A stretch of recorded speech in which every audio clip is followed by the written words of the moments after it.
Guys, आज हम लोग पढ़ेंगे मॉडर्न हिस्ट्री। और मॉडर्न हिस्ट्री में हमने पढ़ लिया था पूरा गांधीवादी युग जो है वो हमने कंप्लीट कर लिया था। हम उसके आगे से थोड़ा पढ़ेंगे कांग्रेस की स्थापना। देखिए, कांग्रेस जो है भारतीय राष्ट्रीय कांग्रेस उस समय जो काफ़ी इंपॉर्टेंट संस्था रही। इसने जो भारत की आज़ादी है उसमें काफ़ी इंपॉर्टेंट रोल प्ले किया। तो कांग्रेस के बारे में आपको अच्छे से पढ़ना है। इसके अधिवेशन बहुत सारे हैं, लेकिन आपको कौन से पढ़ने हैं जिनमें कुछ इंपॉर्टेंट काम हुआ है, जैसे सूरत विभाजन हुआ। तो जहाँ पर भी इम्पॉर्टेंट अधिवेशन है वो आपको याद करने हैं। तो ये वाला टॉपिक आज हम देखेंगे, कांग्रेस की स्थापना।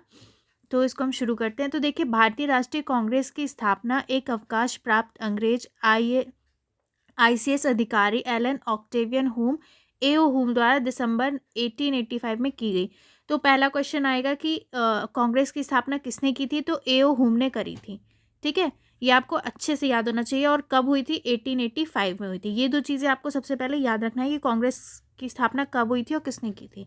तो देखिए, इसका प्रथम अधिवेशन पुणे में आयोजित किया जाना था, लेकिन उस समय पुणे में प्लेग फैल जाने के कारण यह अधिवेशन बम्बई में आयोजित किया गया। तो अगर पूछा जाए कि पहला इसका मान लीजिए आ जाए कि पहला अधिवेशन पुणे में हुआ, तो नहीं, पुणे में नहीं हुआ था क्योंकि वहाँ पर प्लेग फैल गया था। तो उसका अधिवेशन पहला बम्बई में हुआ था। तो किसने की थी? एओ हुम ने की थी 1885 में। और कहाँ हुआ था पहला अधिवेशन? बम्बई में। इसका प्रथम अधिवेशन 28 दिसंबर 1885 को बम्बई के ग्वालियर टैंक में स्थित गोकुलदास तेजपाल संस्कृत कॉलेज में हुआ। प्रारंभ में इसका नाम भारतीय राष्ट्रीय संघ रखा गया था, लेकिन बाद में दादा भाई नौरोजी के सुझाव पर इसका नाम बदलकर भारतीय राष्ट्रीय कांग्रेस कर दिया गया। तो देखिए, इसका नाम पहले भारतीय राष्ट्रीय संघ था, ये भी ध्यान रखना है। और दादा भाई नौरोजी ने सुझाव दिया था कि इसका नाम रखा जाए भारतीय राष्ट्रीय कांग्रेस। जो दादा भाई नौरोजी है वो इससे बहुत अच्छे से जुड़े हुए हैं, तो आप याद रखिएगा। भारतीय राष्ट्रीय कांग्रेस की स्थापना के समय भारत का वायसराय लॉर्ड डफरिन था। देखिए, स्टेट पीसेस में कुछ भी पूछा जा सकता है, तो पूछ सकते हैं कि जब कांग्रेस बनी थी उस समय भारत का वायसराय कौन था? तो आपको याद रखना है लॉर्ड डफरिन। और अगर थोड़ा सा ट्रिक में याद करना है तो डफर करके याद कर लीजिए कि कांग्रेस बनी थी तब ऐसे डफर करके वायसराय था, तो डफरिन से आपको याद रहेगा, सिर्फ याद रखने के लिए। और जितना फनी हम उसको बनाते हैं उतना वो हमें याद भी रहता है। तो देखिए, बम्बई के पहले अधिवेशन में भाग लेने वाले अधिकतम नेता वकील और पत्रकार थे। तो इस सम्मेलन में भाग लेने वाले सदस्यों की संख्या 72 थी, जो कि अधिकांश वर्गों का प्रतिनिधित्व करते थे। तो देखिए, बहुत सारे इसमें नेता वकील और पत्रकार थे। ठीक है, जो अधिकतम नेता थे वो वकील और पत्रकार थे, और 72 जो लोग थे उन्होंने इसमें भाग लिया था। इसके सर्वाधिक सदस्य बम्बई प्रांत से 38 सदस्य जो थे वो बम्बई से थे। इस अधिवेशन के प्रथम अध्यक्ष बोमेश चंद्र बनर्जी और सचिव एओ हुम थे।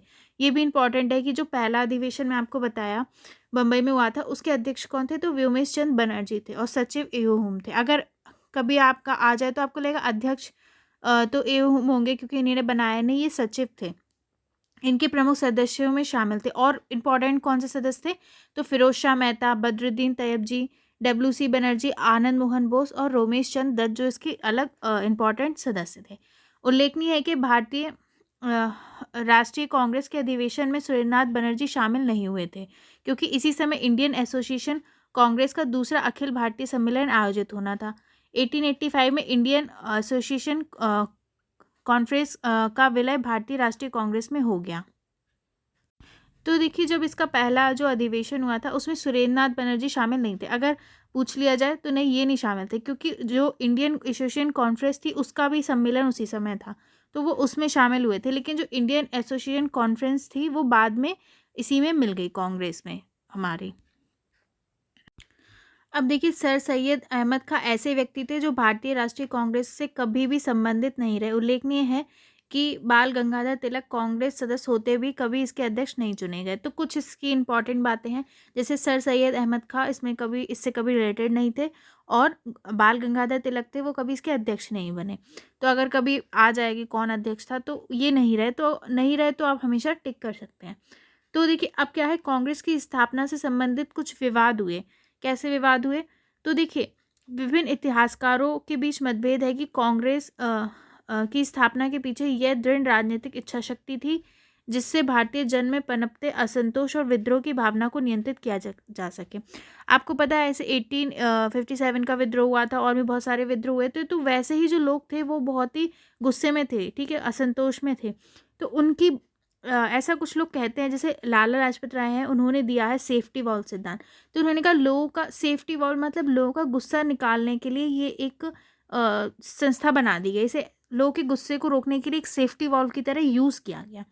ठीक है, कि जो जो भारतीय जन में उनमें जो असंतोष और विद्रोह की भावना थी उसको नियंत्रित करने के लिए बना दी गई, वो ऐसा कहते थे संस्था। उनका मानना था कि तत्कालीन वायसराय लॉर्ड डफरिन के परामर्श पर हुम ने इस संगठन को जन्म दिया। जबकि ऐसा नहीं था, क्योंकि लॉर्ड डफरिन ने भी कांग्रेस की आलोचना की थी, इसे मुट्ठी भर लोगों का संगठन कहा था।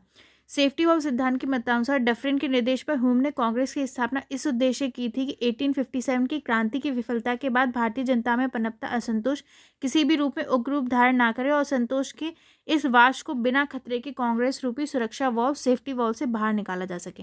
तो देखिए, सेफ्टी वॉल सिद्धांत क्या है, किसने दिया था? पहली बात लाला लाजपत राय ने।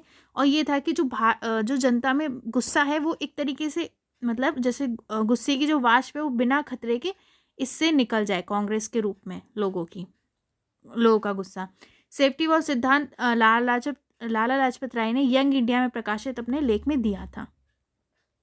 अब देखिए, इसके विरोध में दूसरा जो गोपाल कृष्ण गोखले थे, इन्होंने दिया था कौन सा? तड़ित चालक का सिद्धांत, यानी लाइटनिंग कंडक्टर थ्योरी दी थी। इन्होंने कहा था कि इनके अनुसार क्या था, गोपाल कृष्ण गोखले ने कांग्रेस की उत्पत्ति का तड़ित चालक सिद्धांत प्रतिपादित किया, जिसके अनुसार सरकार या संतोष से बचने के लिए भारतीयों ने हुम का उपयोग तड़ित चालक की भांति किया। उन्होंने कहा कि सरकारी मतलब जैसे कि जो लोग हैं वो क्या, जो सरकारी असंतोष है उससे बचने के लिए, मतलब उन्होंने हुम का उपयोग। देखिए, अगर मान लीजिए भारतीय कोई संस्था बनाते, ठीक है, इस तरीके की, तो क्या है, सरकार तो उस पर प्रतिबंध लगा देती, हाल के हाल बैन कर देती उसको।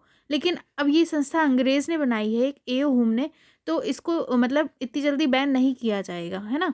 इसीलिए जो भारतीय थे उन्होंने क्या करा, हुम का उपयोग तड़ित चालक के लाइटनिंग कंडक्टर के रूप में इसको यूज़ किया, ताकि सरकारी असंतोष उनको ना झेलना पड़े। तो गोपाल कृष्ण गोखले ने दी थी तड़ित चालक सिद्धांत। देखिए, स्टार्टिंग में जो ये बनी थी भारतीय राष्ट्रीय कांग्रेस, वो इतनी क्रांतिकारी नहीं थी। उनकी मतलब जो मांगे थी वो काफ़ी उदारवादी मांगे थी।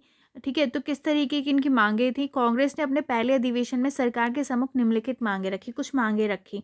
जैसे कि क्या था इनकी मांगे, आप देख सकते हैं, केंद्रीय तथा प्रांतीय विधान परिषदों का विस्तार किया जाए। ये चाहते थे जो केंद्रीय और विधान परिषद है उनका विस्तार किया। ये चाहते थे कि इंडिया के जो लोग हैं उनको भी अपना प्रतिनिधित्व या रिप्रेजेंटेटिव उनको रिप्रेजेंटेशन मिले। उच्च सरकारी पदों पर भारतीयों को भी नियुक्ति का अधिकार मिले। जो उच्च सरकारी पद है उस पर भारतीय भी जा पाएँ। सैन्य खर्च में कमी हो, ठीक है, भारत की प्रशासन मतलब सैन्य खर्च में कमी होगी तभी तो मतलब भारत के विकास में पैसा खर्च हो पाएगा। तो भारत की प्रशासनिक स्थिति की जांच के लिए रॉयल कमीशन की नियुक्ति की जाए। तो देखिए, इस तरीके की इनकी मांगे थी।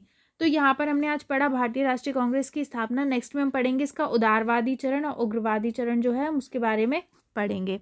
अगर आपको मेरे वीडियोस से कुछ हेल्प मिलती है, आपको कुछ फ़ायदा होता है, तो आप इनको देख रहे हैं तो हमेशा लाइक कमेंट शेयर सब्सक्राइब जरूर कीजिए, ताकि मुझे पता चले कि आपका रिस्पॉन्स क्या है, तो मैं उस अकॉर्डिंग आगे के वीडियोस बना सकूं। और कुछ अगर इम्प्रूवमेंट में है भी है तो भी आप बता सकते हैं, और कुछ समझ नहीं आ रहा है तो भी आप बता सकते हैं। Thank you, bye bye.